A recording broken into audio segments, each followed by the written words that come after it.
behalf of the General Assembly, I wish to thank the Prime Minister of the Democratic Republic of Timor-Leste for the statement just made, and I request protocol to escort His Excellency.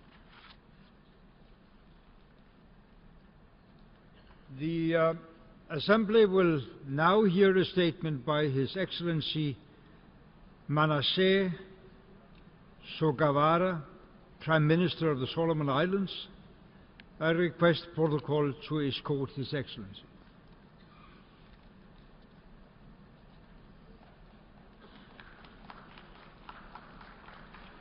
I have great pleasure in welcoming the Prime Minister of the Solomon Islands, His Excellency Manasseh Sogavare.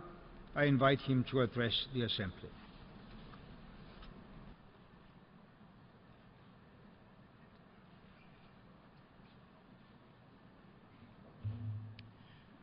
Mr. President, Excellencies, ladies and gentlemen, the government and people of Solomon Islands join me in conveying our warm greetings to this august body.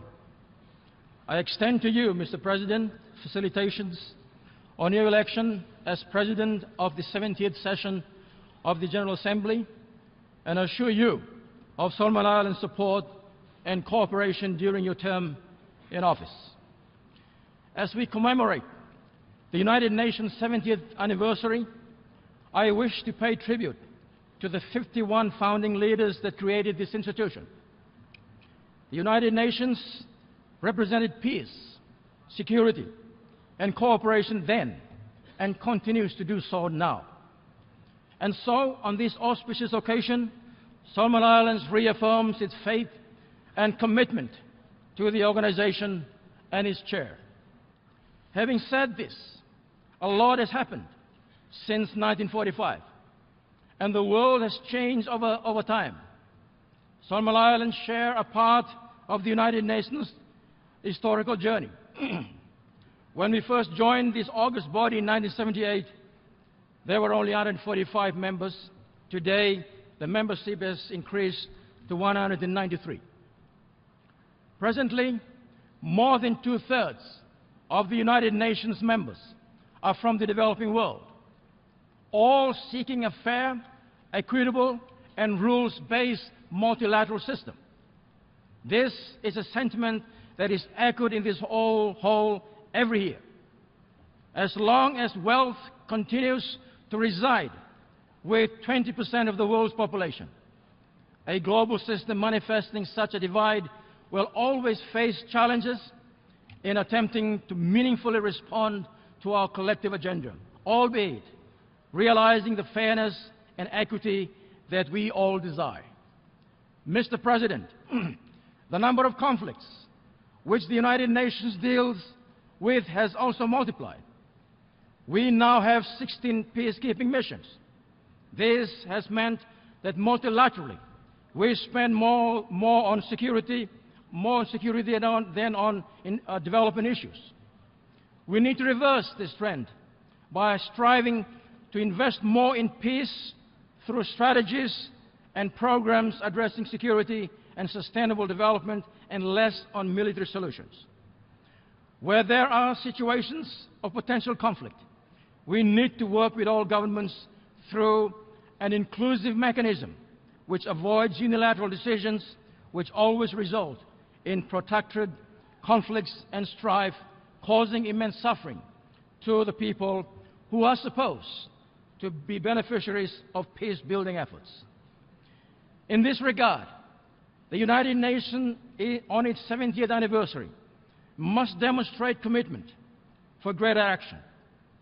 Our appreciation goes to your predecessor, His Excellency Sam Kutesa, for his strong leadership on this historical development framework, transforming our world 2030 agenda for sustainable development, which this Assembly adopted last week. For developing countries, it means translating the Sustainable Development Goals into action. This can only happen if the SDGs are matched with resources and the Addis Ababa Action Agenda to deliver on the needed means of implementation and to convert the goals into action. Humanity's survival depends on the world coming together on our shared 230 agenda. It offers us the last hope of getting it right. Incremental action is not an option. Transformative change only comes about if we think big, smart, and innovative to achieve the 17 global SDGs and the 169 targets. It has to be driven by a new form of partnership, anchored on a new spirit of solidarity, fostered by new political relationships, and a paradigm shift in international cooperation, one that guarantees prosperity for all. Mr. President, Solomon Islands registers its appreciation to our Secretary General, His Excellency Ban Ki-moon, for the sterling leadership he has provided the organization for the last 9 years. We join you and the General Assembly on the call for a more open process in the selection of a new Secretary General due in office by January 2017. For the last 7 decades, the permanent 5 members of the Security Council selected past Secretary Generals. We call for a more accountable, democratic, and transparent process to make such appointments. To that end, this Assembly, as the chief deliberator and most democratic and representative organ of our august body, must play a central role in the selection process. Mr. President, Solomon Islands reiterates its interest in serving in United Nations peacekeeping missions. We have a well-trained police force that is ready, willing, and able to serve alongside other United Nations officers. Our Royal Solomon Islands Police Force has a program in place to realize this goal. We intend to see our first team of officers out in the field during this session. Solomon Islands remains underrepresented within the United Nations Secretariat Staffing Establishment. I am pleased to note that the United Nations is organizing UN competitive recruitment exams in country this year. We are grateful for this outreach and look forward to filling our quota and enriching the diversity of the Secretariat. On UN country presence, Solomon Islands welcomes General Assembly Resolutions A59 L90, calling for enhanced United Nations country presence in the Pacific, especially at country level. We welcome new thinking of establishing sub-regional offices within the Pacific, noting the distance and the diverse and peculiar characteristics of the region. In this regard, Solomon Islands offers to all host one of the sub-regional centers. Mr. President, the Democratic Coalition for Change government, which I led, was formed following last year's successful national general elections using biometric voter registration system for the first time. We are pleased with the system and will be building on its success along with other electoral reforms. I thank all partners, including the United Nations, Australia, and the European Union, for supporting our biometric voter registration system and seek partnerships to invest in the next phase of strengthening our democratic institution. The review of our Political Parties Integrity Act is a priority, which my government is working on to further strengthen political stability in Solomon Islands. Likewise, my government has launched an ambitious governance reform program, which includes enactment of anti-corruption and whistleblowers legislation and establishment of an anti-corruption commission. Similarly, my government will introduce legislation to establish growth centers and industrial zones in the rural area and rural sector for the purpose of redistributing economic and social opportunities to the wider community. At the regional level, Solomon Islands greatly appreciates its partnership with the Australian-led Regional Assistance Mission to Solomon Islands, RAMSI, which comprises participation by 15 members of the Pacific Island Forum. This regional cooperation initiative has done much in terms of restoration of rule of law and rehabilitation of machineries of government, particularly those responsible for peace building and law and justice sustenance. The Ramsey drawdown process will end by 30 June 2017. The assistance from our regional neighbors is greatly appreciated. Mr. President, Solomon Islands assumed the chairmanship of the Melanesian Spearhead Group, MSG, in June this year. The group is made up of Fiji, Papua New Guinea, Vanuatu, and FLNKS of the territory of New Caledonia and my own country, Solomon Islands. The MSG countries make up at least 95% of the Pacific Small Islands Developing States' total population. Melanesia sub-region is rich in biodiversity, and its people speak a quarter of the world's languages. Solomon Islands is exploring the establishment of an indigenous biocultural platform to preserve our traditional knowledge and our rich biodiversity.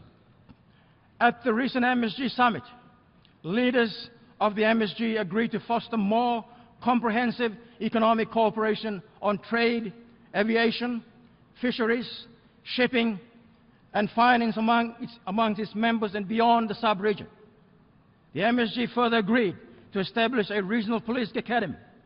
At the summit, the MSG leaders also granted Indonesia associate membership and the United Liberation Movement for West Papua an observer status. Mr. President, Solomon Islands calls for the full and swift implementation of the 1960 Declaration on the granting of independence to colonized countries and peoples. Of interest to the MSG is the question of New Caledonia. This year marks 62 years of French colonization of New Caledonia. The territory is entering its seminal phase as it prepares for an act of self-determination in 2018. It is our fervent hope that this process succeeds with the full backing of the French government. We wish them well in this historical undertaking. Having said this, Solomon Islands cautiously welcome the fragile consensus reached in addressing New Caledonia's electoral issues by the Special Committee on the Noumea Accord. We therefore reaffirm the importance of ensuring the electoral process is addressed amicably, given that it has implication for a credible referendum process that conforms to and is consistent with accepted principles and practice of self-determination as outlined in United Nations resolutions, including resolutions 1514 and 1541 respectively. Mr. President, Solomon Islands welcomed last General Assembly session resolution, which reaffirmed the inalienable right of the people of French Polynesia to self-determination. Solomon Islands calls on the administrating power to fully cooperate with the work of the Special Committee. We note that 30 years of nuclear testing by the administrative power caused widespread atomic radiation and has resulted in considerable health and environmental concerns. This is a concern, and we call for more attention to be paid to the issue by the Assembly. Mr. President, Solomon Islands reaffirms that human rights principles are universal, indivisible, interrelated, and must be treated in a fair manner. All states have a legal duty and moral responsibility to uphold, respect, and promote human rights, and when necessary, take preventive, protective, and punitive measures against human rights abuses or violations in accordance with the United Nations Charter and applicable international laws. Against the foregoing backdrop, the General Assembly is well aware of the continuing concerns of human rights violation in the Papua and West Papua regions of Indonesia. Solomon Islands, together with the Pacific Islands Forum, are seeking genuine dialogue and cooperation with Indonesia. The outreach is to resolve and dissolve reported allegations of human rights violations occurring on the two of Indonesia's ethnic Melanesian regions, namely Papua and West Papua. Solomon Islands further calls on the Geneva-based Human Rights Council to do more in investigating and monitoring of allegations of human rights abuse and violation on ethnic Melanesians in the concerned regions of Indonesia. We would like this issue attended to in a timely manner. In this connection, the Pacific Island Forum leaders in its recent Leaders Summit in Port Moresby approved the deployment of a fact-finding mission to West Papua to establish the alleged abuse of human rights there. We appeal to the government of Indonesia to allow free and unrestricted access to this mission in the true spirit of regional cooperation. In the long term, however, the United Nations cannot shy away from the root causes of these violations. Mr. President, on South-South cooperation, I thank the Papua New Guinea government for opening their education institutions for Solomon Island students. We acknowledge Papua New Guinea's bilateral assistance and substantial commercial investments in people-to-people relations. Our Melanesian relation remains firmly rooted in our cultural and traditional values that bind our people now and into the future. We are forging similar economic, social, cultural, and trade relations with Fiji, Vanuatu, and other Pacific countries. Turning now to Solomon Islands' relations with Cuba, we thank a fellow small islands developing state for training more than 100 Solomon Islands medical students. 44 doctors have graduated from medical schools in Cuba and are now back in the country. I thank Cuba for their solidarity and support to Solomon Islands.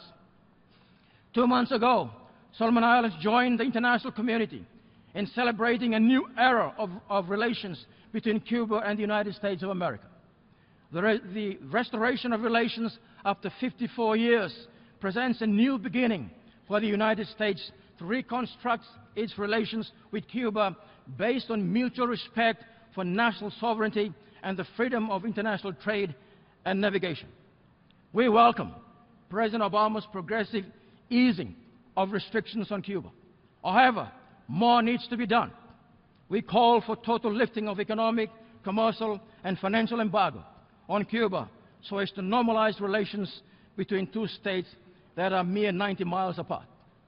Mr. President, the issue of climate change for Solomon Islands, like other small islands developing states and least developing countries, is existential.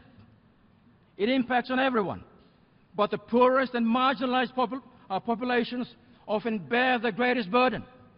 It is imperative that the Paris Conference delivers an ambitious, comprehensive, and robust climate change agreement that is inclusive and leaves no one behind. With ocean acidification, Solomon Islands tourism, fisheries, and the livelihood of 85% of our population is at risk. Sea level rise already has seen land inundation, loss of biodiversity, threat to food security, and the resulting relocation of population from low-lying islands to other parts of the country. Solomon Islands will be relocating its National Referral Hospital from its coastal location in Honiara, given the frequency and intensity of disasters threatening the entire infrastructure system. Last year, flash floods wiped out more than 9% of Solomon Islands' GDP. This year, we were hit by two cyclones, namely Palm and Raguel. Solomon Islands welcome the participation of new development partners, United Arab Emirates and the Kuwait, for their humanitarian assistance to our people this year. Thank you very much. Coming from a disaster-prone region, we look forward to the World Humanitarian Summit to be held next year. We hope the world comes together and creates a new playing field to build a resilient and environmentally responsible community operating within safe limits of planetary boundary. Cognizant that success is founded on partnerships, the Solomon Islands government is seeking deepened, expanded, and result-oriented partnerships in economic infrastructures, hydro and geothermal energy, agriculture, forestry, and fisheries to kickstart sustainable development for our rural population under the SDGs. Leaders of Pacific Island developing states during the Pacific Island Developing Forum last month in Suva, Fiji, issued the Suva Declaration on Climate Change, calling for the Paris Agreement to be legally binding with a call for global average temperature increase to well below 1.5 degrees Celsius.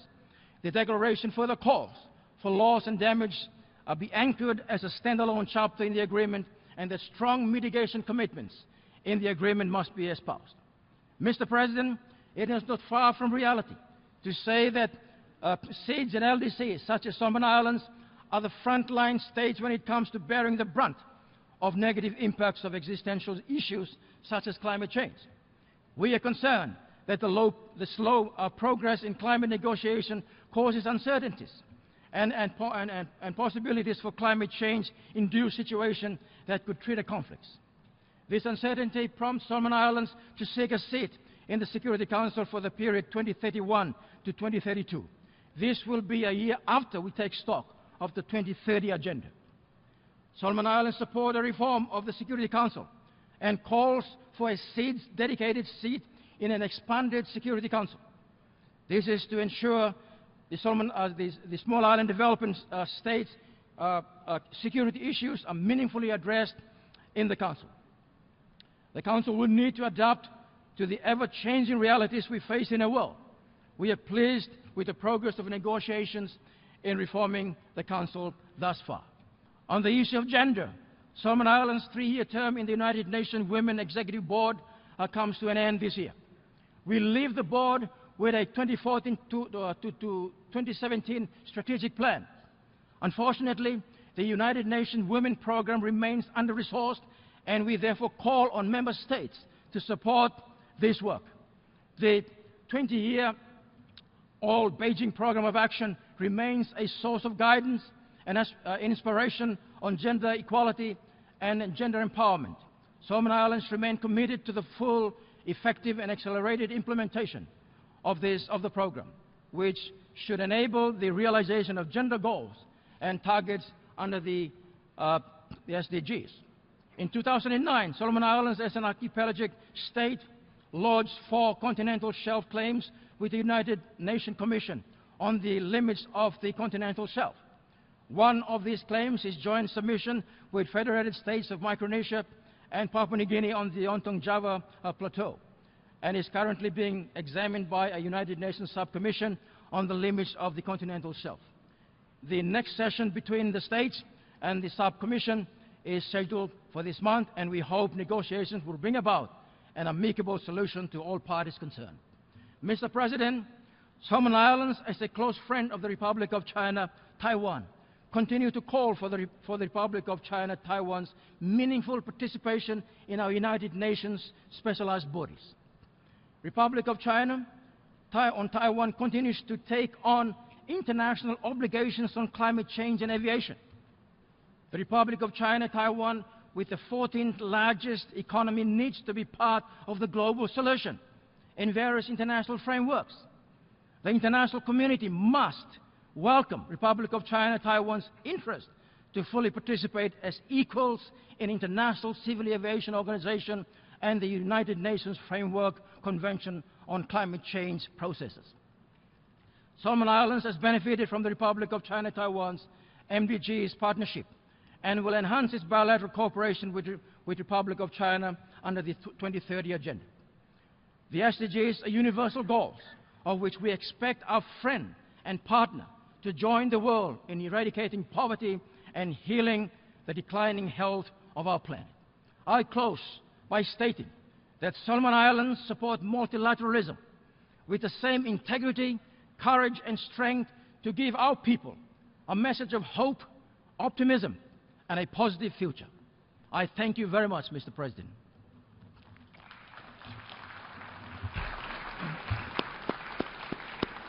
On behalf of the General Assembly, I wish to thank the Prime Minister of the Solomon Islands for the statement just made, and I request protocol to escort His Excellency.